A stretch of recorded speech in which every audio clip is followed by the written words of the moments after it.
Good morning, everyone, and today we're checking out a brand new video from the film theaters about why the X-Men should be afraid of Disney. Let's hop in and see exactly why. The X-Men. Yeah, despite being Disney almost killed the X-Men. Yeah, How despite so? being one of the most iconic superhero franchises in the world, Disney did almost everything in their power to stomp out the mutants once and for all. For a while, they became the worst X-Men villains, and now they might be doing something even worse than that. Oh, great. Digging up a corpse for money? Of course they are. Hello, Internet. Welcome to Film Theory, the show that can read your mind. I'm seeing that you're thinking about subscribing. Huh, I bet you can't do it in 3 seconds. Oh, wow. You already did it. Dang, you're fast. So, how about X-Men 97, huh? I don't think I've seen this much love for a Marvel series since Daredevil back in the day, and it's definitely worth the hype. Seriously, this show slaps. Damn right it did.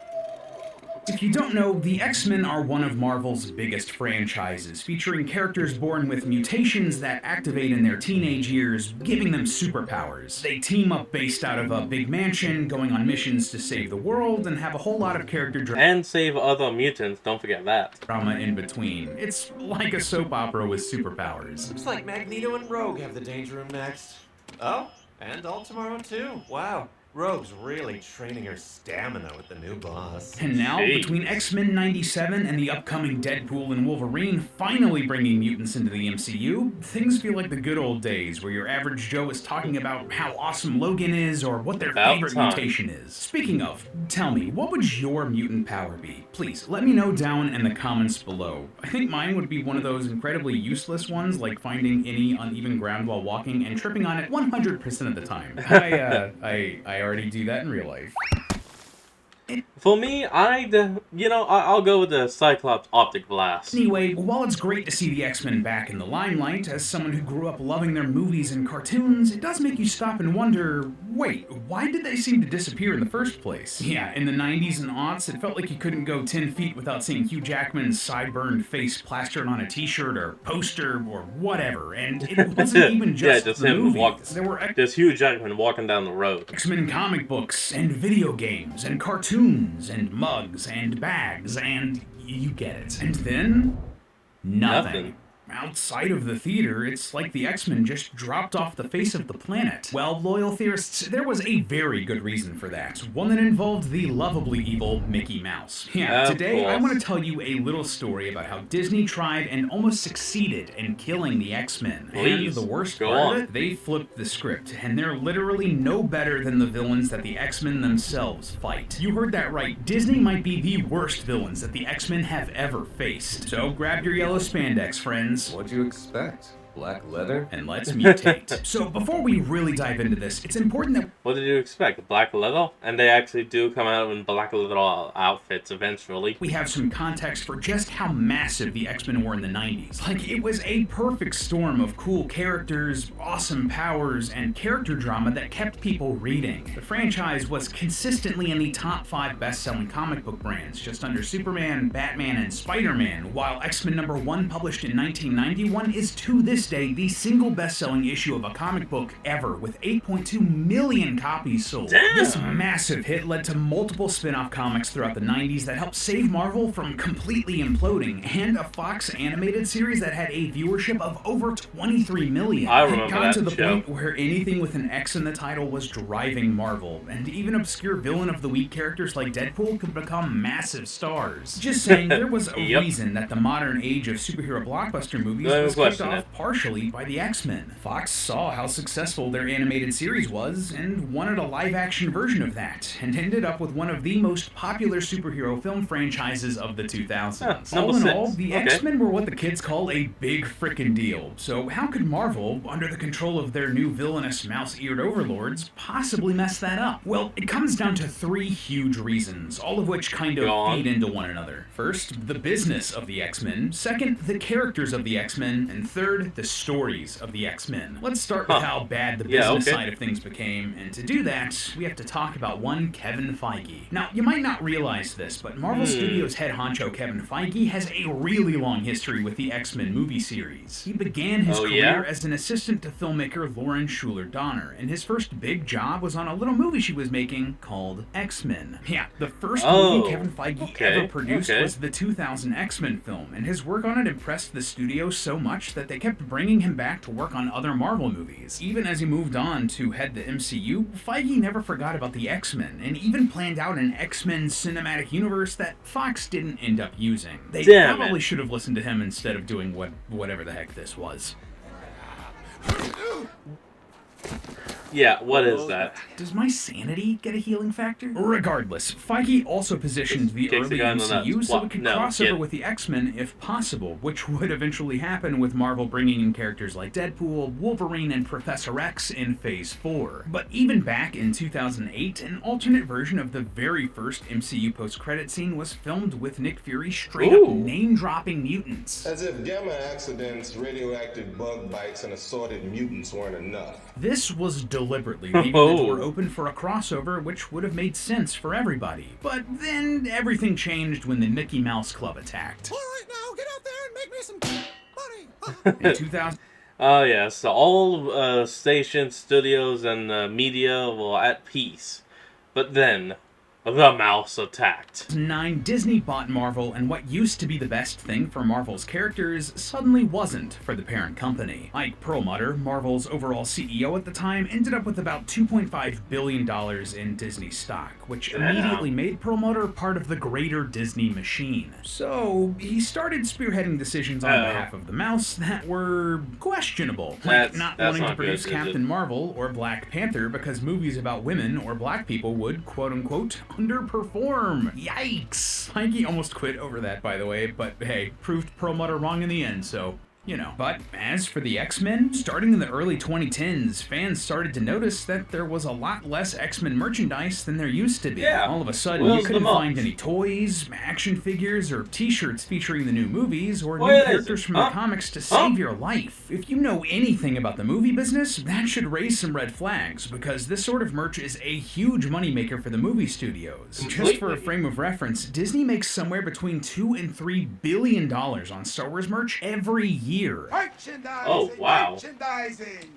where the real money from the movie is made. And it's an even bigger deal because Disney specifically bought Marvel to have a strong IP that they could market to boys and sell merch for. So what was going on here? Why was there suddenly nothing on store shelves for what was arguably Marvel's second biggest brand at the time? Well, even though Fox owned the film rights to the X-Men franchise, Disney still owned the merchandising rights and refused to make any merch advertising their competitor. And that's not even me speculating. Forbes reported that Disney flat out refused to make any content for any of the Fox X-Men or Fantastic Four movies, and one of Marvel's own editors also admitted to it. And so characters like Storm, Wolverine, and Magneto were replaced by the likes of Black Panther, Captain America, or the Guardians of the Galaxy. What's more, after Disney moved Marvel's animation in-house around 2012, they canceled all of the ongoing animated Marvel shows, including Avengers: Earth's Mightiest Heroes and Wolverine and the X-Men. However, while most of their characters were immediately rebooted into new shows like Avengers Assembled, Ultimate Spider-Man, Hulk and Agents of Smash, and Guardians of the Galaxy, there wasn't a new X-Men cartoon in sight. In fact, there wouldn't be another X-Men animated series until this year with X-Men 97, over a decade since Wolverine and the X-Men ended. All in all, between the merch and these animated shows and everything else, for almost 10 years, Disney did their darndest to make the X-Men bad business. But okay, it would be one thing if it was just a case of Disney not selling action figures and t-shirts for the new X-Men movies, or canceling X-Men cartoons, or whatever. It might be dumb and hurt a brand that they own, but it's not completely over the top, especially if the X-Men characters in the comics were still getting some tender loving care. Well, here's where we run into problem number 2. Disney's treatment of X-Men characters, and specifically the creation of new X-Men characters. See, it's tradition at this point for every writer who hops onto an X-Men book to to make their own mutants, whether that's new students at the school, new villains for them to fight, or just interesting characters to populate the world, right? This is how we end up getting so many characters that become long-running, iconic members of the team. Not every one of them is going to be a hit, but some are. Oh yeah, literally Forget-Me-Not.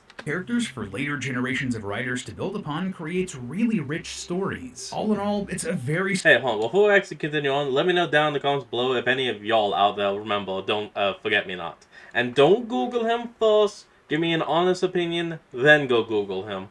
Smart way to expand the brand. However, if you were reading X-Men comics throughout the 2010s, you may have noticed that there just weren't that many new mutants in the pages. It almost felt like there was some sort of ban on making new X-Men characters or something. And, well, that's exactly what was going on. Chris Claremont, a writer who's been working on X-Men for over 40 years and co-created many of the most iconic mutants, said in 2014 that creatives were more or less banned from making new X-Men characters. Why? Because Disney didn't want to give their competition at Fox any new characters to use in their movies. Talk about petty. If you were reading X-Men comics at the time like I was, this definitely felt true. But even then, that wouldn't make sense, right? It would be like cutting off your nose with an adamantium claw just to spite your face. I wanted some hard data to see if Claremont was right, so I went through every issue of every major X-Men comic book I could find from the 2000s and 2010s, up until Disney finished its buyout of Fox in mid-2019, and counted how many new characters appeared in each one. Basically, I was looking for characters that were original ideas, were tied to the X-Men instead of just crossing over into the books, and weren't just background extras or plot devices. And honestly, the number difference shocked me. Throughout the 2000s, I counted 286 brand new characters. It felt like you couldn't go 10 issues without 4 or 5 new mutants being introduced, and these weren't all just random one-offs either. Many are still mainline members of the X-Men teams, appeared in X-Men films, or remain fan favorites to this day.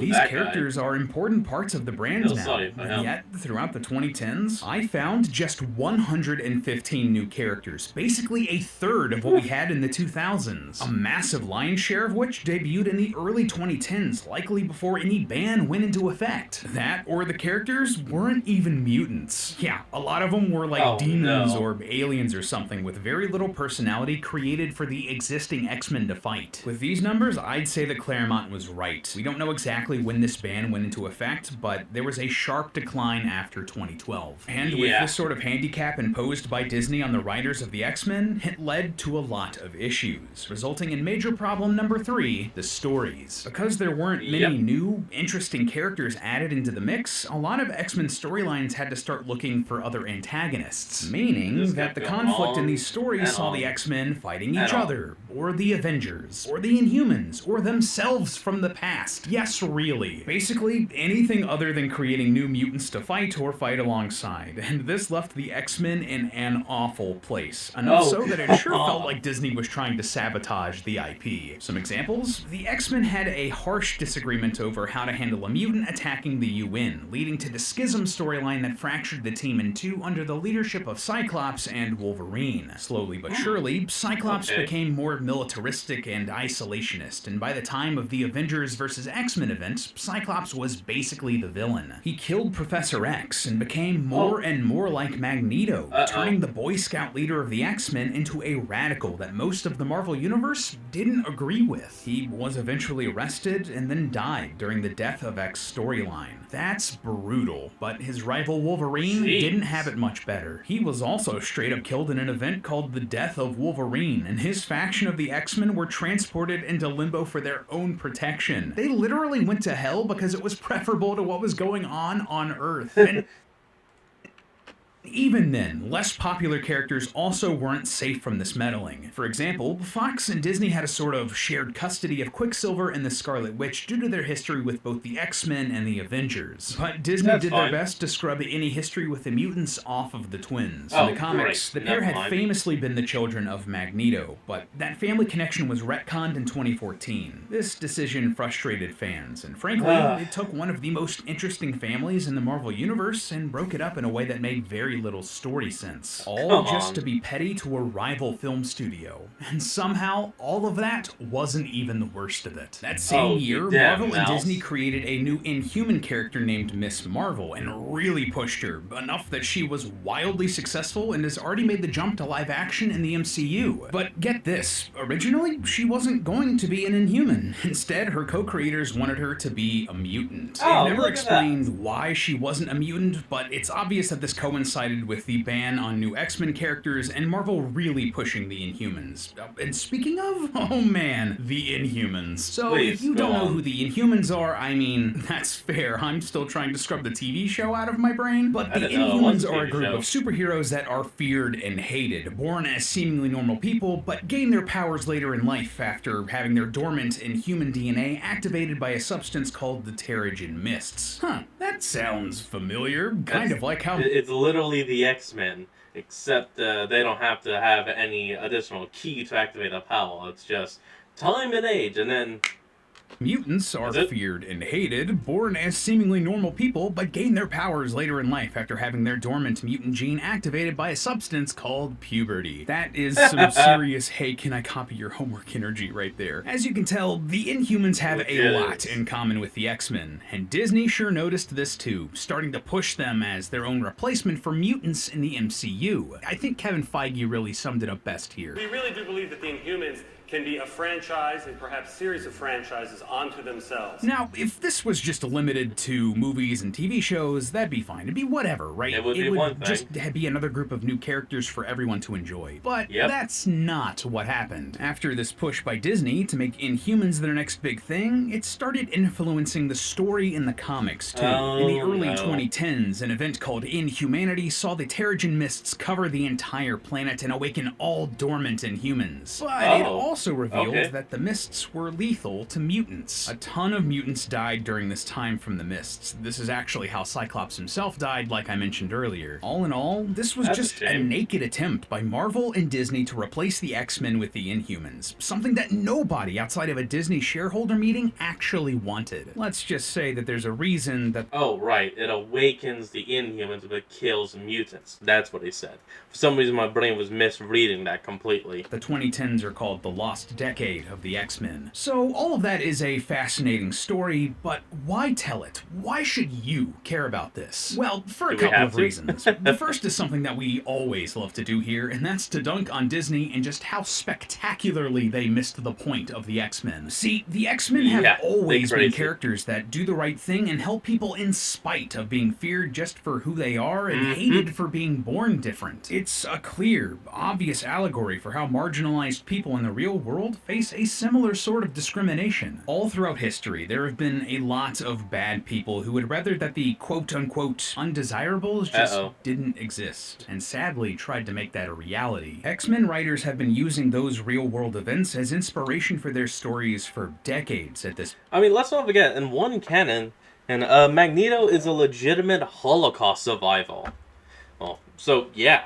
point, with Double, characters double. and organizations like William Oil in Stryker, trouble. the Purifiers, the Sentinels, Operation Zero Tolerance, Orcus, and so many more hunting mutants just for being born different, for something they had no control over. And more or less, that's exactly what Disney tried to do with the X-Men in a meta sense. They hid them, they stopped selling toys, they put a ban on making new mutants, they pushed storylines that killed main characters or turned them into villains, and they straight up tried to replace the X-Men with the Inhumans because that was more convenient for them. And believe me, if Disney could have gotten away with it, they would have canceled everything related to the X-Men, including the comic books. But Around this they time, failed. the Fantastic Four, another Marvel IP that Fox owned the film rights to, was canceled for the first time since it launched in the 60s because its Oh, damn. sales were low enough to justify it. Disney wanted to kill the X-Men. And yet, despite doing their best to smother this brand, the X-Men still made bank in the 2010s. They survived. 40 of the top 300 comic issues of the 2010s starred the X-Men. A solid 13% of those top spots. Now, don't get me wrong, that's still down from the 2000s, which saw 20% of its top 300 star the X-Men, but that's still incredibly impressive considering how much was going against the X-Men in this decade. And now, after they once again own the X-Men film rights, that they have the entire piece of this pie, Disney is trying to take advantage of the X-Men. I am not making this up, but basically the second Disney bought Fox, the X-Men saw a new storyline relaunch that revitalized the whole brand. All mutants came together and formed a new super nation. They revived all the characters that had been dead for 10, 20, 30 years or more. They discovered a new culture of mutants that split from Earth thousands of years ago and introduced hundreds of new characters. They freaking terraformed Mars. And all of that's without mentioning that Magneto basically made up with Quicksilver and the Scarlet Witch and that they're a family again, or that Miss Marvel died for all of a month and was then resurrected as a mutant. Disney and Marvel tried to repair all of the damage. You are no Inhuman. You are and have always been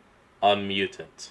They themselves caused the X-Men because now they positively affect the bottom line. It's greedy, it's hollow, it's transparent. It's basically like a corporation like Disney changing their logo during Pride Month and selling rainbow merch to make money off of those same marginalized people. Finally, I want to leave you with this. It's fun to dunk on Disney, but what I really want to do here is help you recognize why the stories being told are the stories being told. As entertainment industries like film, TV, and video games continue to consolidate, as the franchises and characters that we love are bought up by the same 6 or 7 conglomerates, more stupid behind-the-scenes drama like this is going to happen. The stories that make it to your eyeballs rarely do so without being touched by someone with an agenda, even if it's just to optimize the amount of money that they make by exploiting or killing the franchises that you love. The X-Men might be the best example that I can think of, but they're not nearly the only one. And I want you to have the tools to recognize that and say, enough. Maybe that's your real mutant power. But hey, that's just a theory. A film theory. And cut. And if you want to know... Alright everyone, that's going to be the end of today's video, and I hope you all enjoyed this. Remember to like, comment, and subscribe for more. Links to the original will be in the description below, and I'll see you next time when we flick back on. Till then, this is Fox, signing out. Peace.